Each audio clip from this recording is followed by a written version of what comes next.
5वां अध्याय। तो चलिए शुरू करते हैं। ओम श्री परमात्मने नमः। अर्जुन बोले, हे कृष्ण, कभी तो आप कर्मों के त्याग की अर्थात सांख्य योग की प्रशंसा करते हैं और कभी कर्म योग की। अतः इन दोनों साधनों में से जो निश्चित कल्याणकारी हो वह मेरे लिए कहिए। भगवान बोले, सांख्य योग और कर्म योग ये दोनों ही श्रेष्ठ है, परंतु इन दोनों में भी सांख्य योग की अपेक्षा कर्म योग श्रेष्ठ है। तो अर्जुन ने पूछा, कर्म योग श्रेष्ठ क्यों है भगवान? तो प्रभु ने कहा, हे महाबाहो, जो किसी से भी राग और द्वेष नहीं करता वह कर्मयोगी नित्य ही सन्यासी जानने योग्य है, क्योंकि द्वंद्वों से रहित होने से वह सुखपूर्वक संसार बंधन से मुक्त हो जाता है। आपने कहा कि दोनों श्रेष्ठ हैं, तो क्या दोनों की फल प्राप्ति में कोई भेद नहीं है?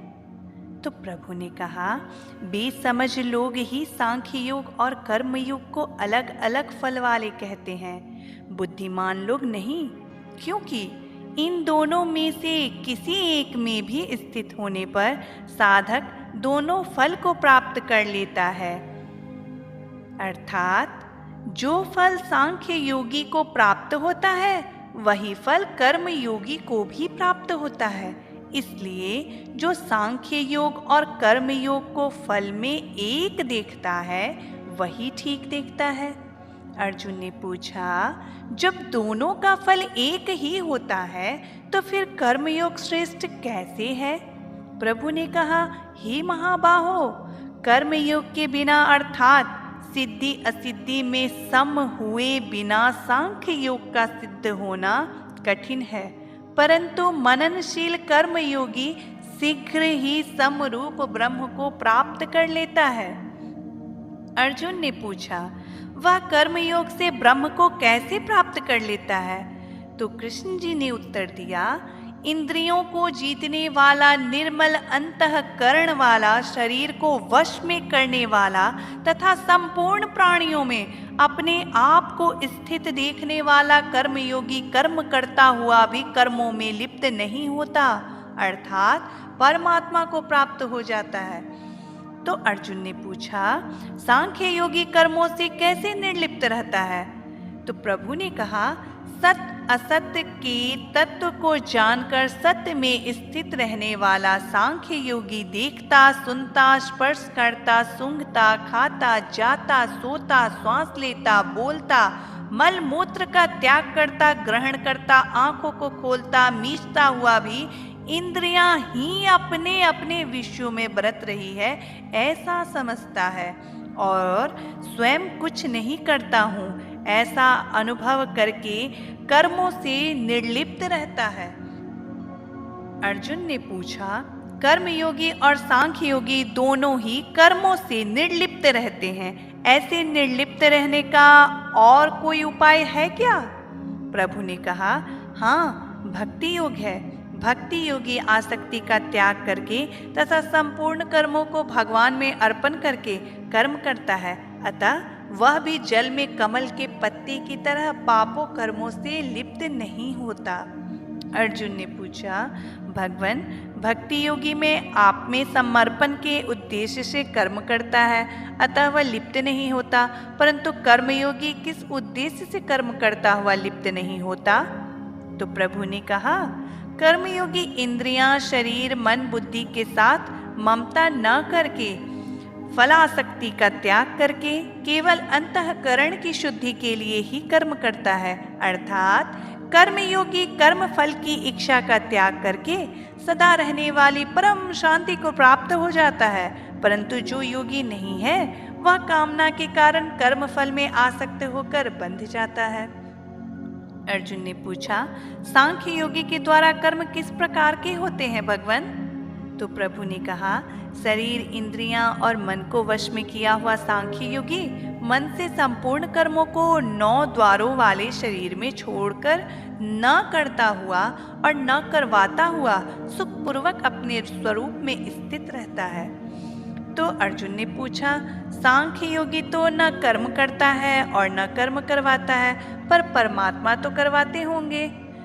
तो प्रभु ने कहा, परमात्मा न तो किसी मनुष्य के कर्तापन की रचना करते हैं, न किसी से कर्म करवाते हैं और न कर्म फल के साथ किसी का संबंध ही जोड़ते हैं, परंतु मनुष्य अपने अपने आदत के अनुसार ही कर्म करते हैं और अपने को उन कर्मों का कर्ता मान लेते हैं। फिर कर्म फल के साथ संबंध अपने आप हो जाता है। तो फिर अर्जुन ने पूछा, वे परमात्मा किसी के कर्तापन आदि की रचना नहीं करते, पर प्राणियों के कर्म फल तो ग्रहण करते ही होंगे। तो प्रभु ने कहा, सर्वव्यापी परमात्मा किसी की भी पाप और पुण्य कर्म को ग्रहण नहीं करते, किंतु अज्ञान के द्वारा स्वरूप का ज्ञान ढका हुआ होने से जीव मोहित हो जाते हैं, अर्थात अपने को कर्मों का कर्ता और भोक्ता मान लेते हैं, जिससे वे जन्मते और मरते रहते हैं। अर्जुन ने पूछा, उस परमात्म तत्व का अनुभव किसको होता है? तो प्रभु ने कहा, जिनकी बुद्धि और मन तदाकार हो रहे हैं, जिनकी स्थिति में परमात्म तत्व में है, ऐसे परमात्मा परायण साधक ज्ञान के द्वारा पाप पुण्य से रहित होकर परमात्मा को प्राप्त हो जाते हैं और उनका फिर पुनर्जन्म नहीं होता है। तो अर्जुन ने पूछा, जो परमात्मा को प्राप्त हो जाते हैं, उन महापुरुषों का ज्ञान व्यवहार काल में कैसा रहता है?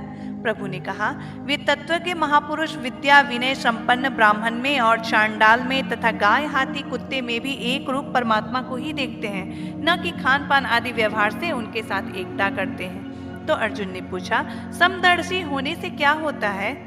प्रभु ने कहा, जिनका मन सर्वथा साम्य अवस्था में अर्थात परमात्म तत्व में स्थित हो गया है, उन्होंने संसार को जीत लिया है, अर्थात वे संसार में ऊंचे उठ गए हैं, कारण कि ब्रह्म निर्दोष और सम है, इसलिए वे समरूप ब्रह्म में स्थित रहते हैं।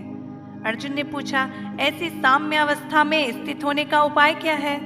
प्रभु ने कहा, व्यवहार में प्रिय अप्रिय अर्थात अनुकूल प्रतिकूल परिस्थिति प्राप्त होने पर भी जो हर्ष और शोक नहीं करता, पर मोह रहित स्थिर बुद्धि वाला ब्रह्म को जानने वाला मनुष्य परमात्मा में स्थित रहता है।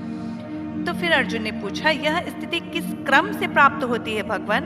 प्रभु ने कहा, जो बाह्य पदार्थों में आसक्ति नहीं करता, वह पहले अपने आप में स्थित सात्विक सुख को प्राप्त कर लेता है, फिर वह परमात्मा के साथ एक होकर अक्षय सुख का अनुभव करता है।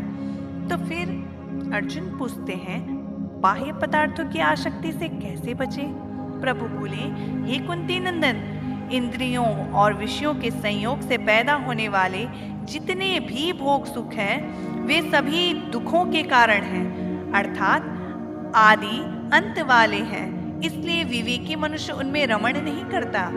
तो फिर अर्जुन पूछते हैं, ना उन भोगों में रमण न करने वाले मनुष्य की क्या विशेषता है?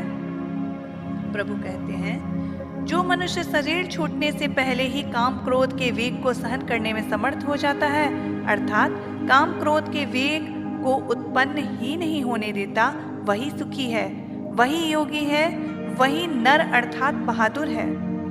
तो फिर अर्जुन पूछते हैं, ऐसा होने पर क्या होता है? प्रभु ने कहा, काम क्रोध का वेग उत्पन्न न होने से उसको परमात्म तत्व का सुख मिलता है, उसका परमात्म तत्व में ही रमण होता है और उसका ज्ञान सदा अलुप्त रहता है। ऐसा वह ब्रह्म रूप हुआ साधक शांत ब्रह्म को प्राप्त हो जाता है। अर्जुन पूछते हैं, उस शांत ब्रह्म को और कौन प्राप्त होते हैं? प्रभु ने कहा, जिनके शरीर इंद्रियां मन बुद्धि वश में है, जिनकी संपूर्ण प्राणियों में हित में रति है, जिनके मन की सब दुविधाएं मिट गई हैं और जिनके सब पाप नष्ट हो गए हैं, ऐसे विवेकी साधक निर्वाण ब्रह्म को प्राप्त हो जाते हैं। अर्जुन पूछते हैं, निर्वाण ब्रह्म को प्राप्त होने वालों के क्या लक्षण होते हैं? प्रभु बोले, वे काम क्रोध से सर्वथा रहित होते हैं, उनका मन वश में होता है, वे स्वरूप का साक्षात्कार किए हुए होते हैं। ऐसे सांख्य यौगिकों को जीते जी मरने के बाद निर्वाण ब्रह्म प्राप्त होता है। वे काम क्रोध से सर्वथा रहित होते हैं, उनका मन वश में होता है, वे स्वरूप का साक्षात्कार किए हुए होते हैं। ऐसे सांख्य यौगिकों को जीते जी और मरने के बाद निर्वाण ब्रह्म ही प्राप्त होता है। अर्जुन पूछते हैं, यह निर्वाण ब्रह्म किसी दूसरे साधन से भी प्राप्त किया जा सकता है क्या?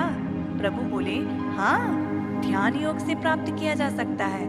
ब्राह्म्य विषयों को बाहर ही छोड़कर, अर्थात संपूर्ण विषयों का त्याग करके, नेत्रों के दृष्टि को भावों के बीच स्थित करके और नासिका में विचरने वाले प्राण अपान को अर्थात रेचक पूरक को समान करके, जिसके इंद्रियां मन और बुद्धि अपने वश में है, ऐसा वह इच्छा भय और क्रोध से रहित मोक्ष परायण साधक सदा ही मुक्त है। अर्जुन पूछते हैं, और भी दूसरा कोई सुगम साधन है जिससे सब सुगमता पूर्वक मुक्त हो जाए? तो प्रभु बोले, हाँ, भक्ति योग है, जो मुझे संपूर्ण लोगों का महान ईश्वर, संपूर्ण प्राणियों का परम सुहृद तथा संपूर्ण यज्ञों और तपों का भोक्ता जान लेता है, दृढ़ता से मान लेता है, अर्थात अपने को कभी भोक्ता नहीं मानता, उसे परम शांति की प्राप्ति हो जाती है।